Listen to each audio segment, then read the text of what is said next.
Bueno, buenas noches. Vamos a dar comienzo a la segunda parte de lo que definimos como ciencia económica, donde habíamos analizado el comportamiento del estudio de la economía a través de distintas leyes de- y haciendo la analogía con otras especialidades o materias o ciencias como la química, la matemática, etcétera, y que habíamos visto que tenía un comportamiento de hipótesis, datos observables y a partir de ahí se organizaban algunas teorías.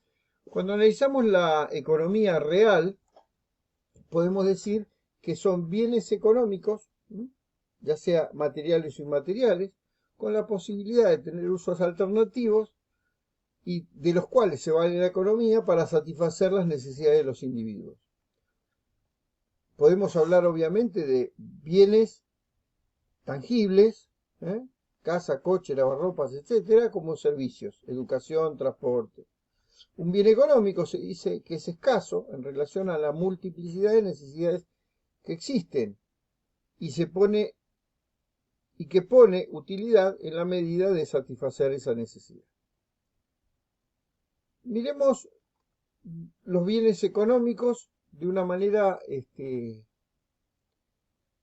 práctica para clasificarlos. Por ejemplo, tenemos bienes económicos de primero, segundo, tercer orden, cuarto orden y último orden.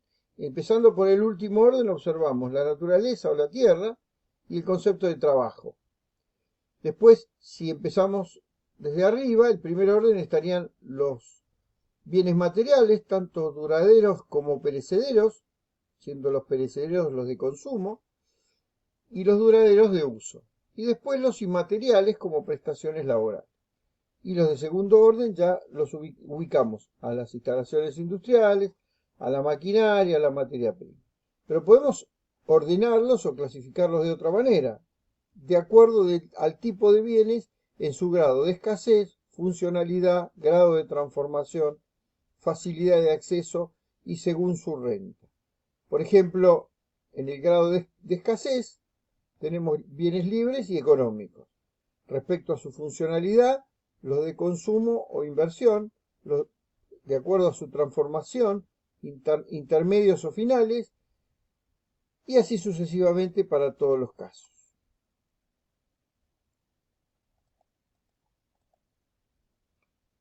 La unidad económica en la que operan los o distintos agentes económicos que ustedes van a escuchar a lo largo de las lecturas que hagan o estudios o demás, están organizados en pequeñas unidades, ya sea país, provincia, ciudades, etc.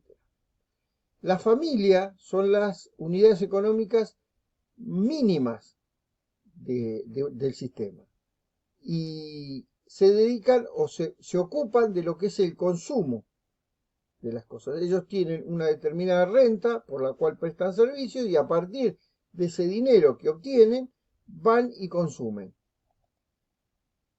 O sea que en la economía las familias constituyen el consumo específico del sistema productivo, del sistema económico.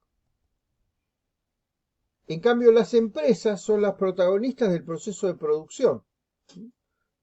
En el caso de toman los recursos disponibles, tanto de dinerarios como materia prima, los equipos, maquinarias de instalaciones, y contratan trabajadores para transformar esa materia prima en producto terminado. Y luego de esto, de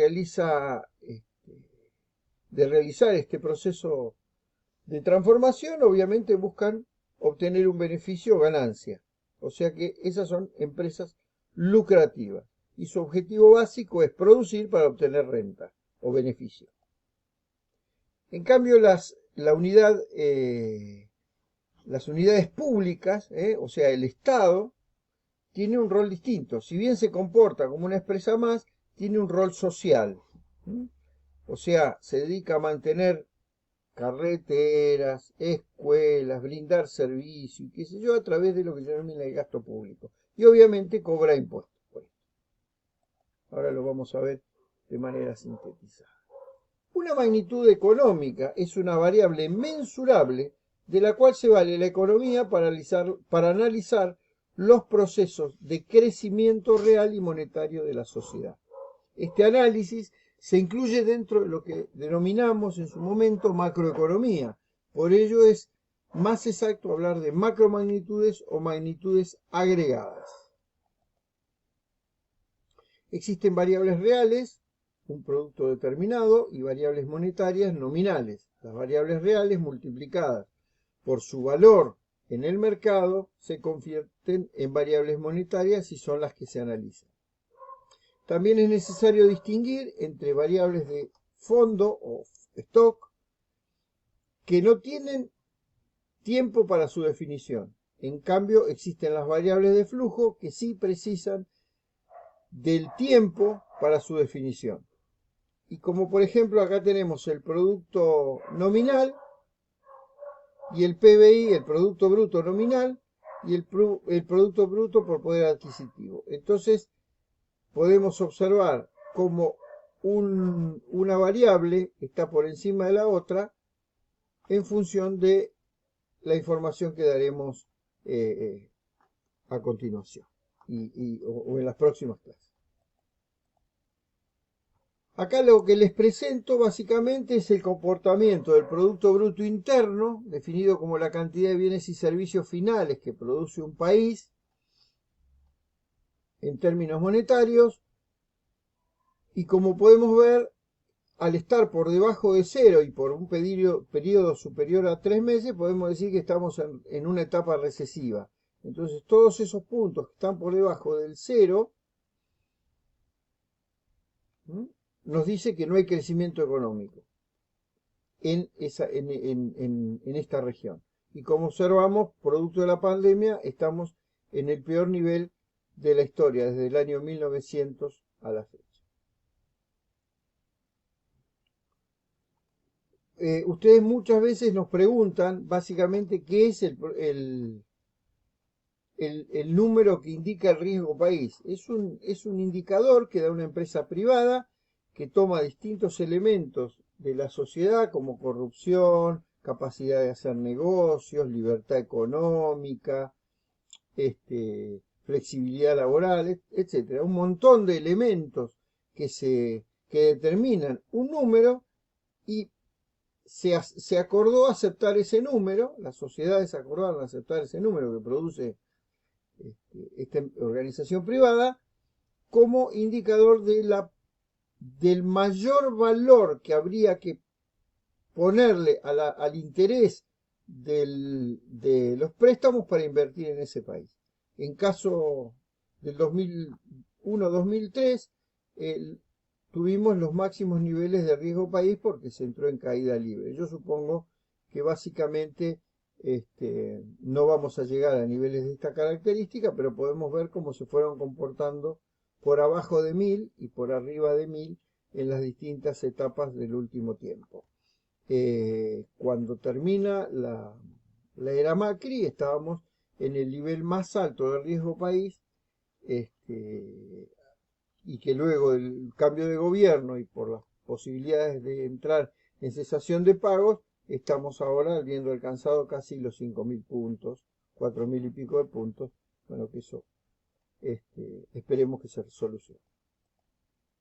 Ahora, el Producto Bruto Nacional, que no, si bien no es muy utilizado, pero se utiliza para calcular la corriente de bienes y servicios que hay en un país, se define como la cantidad de bienes y servicios que se producen dentro del país, finales o intermedios sin terminar en un periodo determinado. O sea, lo que determinamos es cuánto valor le agregamos a la materia prima. Por eso cuando nosotros exportamos commodities o productos a granel, no nos sirve. A nosotros nos serviría transformar ese trigo, esa soja, etc. La renta nacional, antes de analizar esta variable de flujo, menciona: es preciso tener presente el llamado proceso de producción. Dicho proceso está integrado por los llamados factores productivos y que se definen a continuación. El trabajo, la tierra y el capital los hemos mencionado básicamente, siendo capital la maquinaria o las existencias de materias primas, productos no terminados o semielaborados, no vendidos, la tierra como los recursos naturales o materias primas básicas y el trabajo lo que aportan los trabajadores. Y acá aparece el nuevo jugador que se denomina el agente económico que organiza el proceso productivo. Bien. Les dejo para que vean el análisis de cómo juega tanto el gasto nacional, el consumo y el ahorro. Pueden determinarlo y ver sus definiciones y las distintas ecuaciones a las cuales podemos arribar. En el siguiente también se hace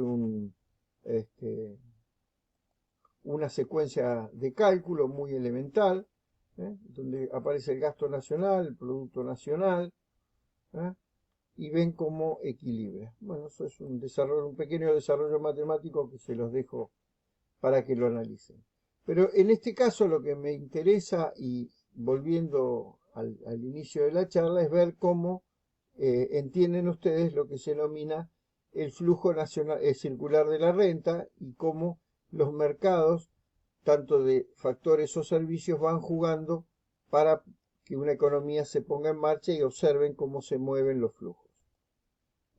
Tenemos el mercado, lugar donde se encuentra la oferta y la demanda para intercambiar bienes y servicios. Tenemos dos mercados, el mercado de factores y el mercado de los bienes, y el dinero que permite facilitar ese intercambio. Imaginemos que tenemos las familias lo que hacen es ir a un mercado de bienes con dinero y traerse esos bienes para su consumo. Después las empresas llevan esos bienes y servicios al mercado, reponiendo el consumo que hicieron las familias y obviamente se traen dinero.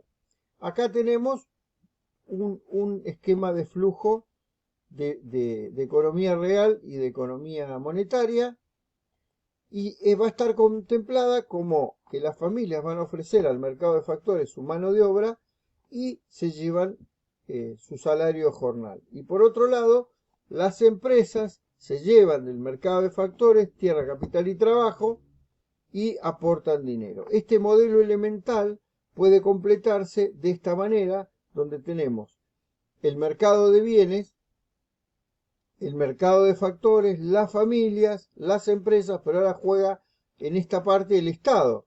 ¿Y qué hace el Estado? Le cobra impuesto a las empresas y le provee subvenciones, carreteras, estructura, etc. Y en el caso de las familias también le cobra impuestos, pero les da condiciones de seguridad, educación y demás. Esto sería un flujo circular de la renta casi completo. Tendríamos que agregarle el mercado exterior o mercado internacional.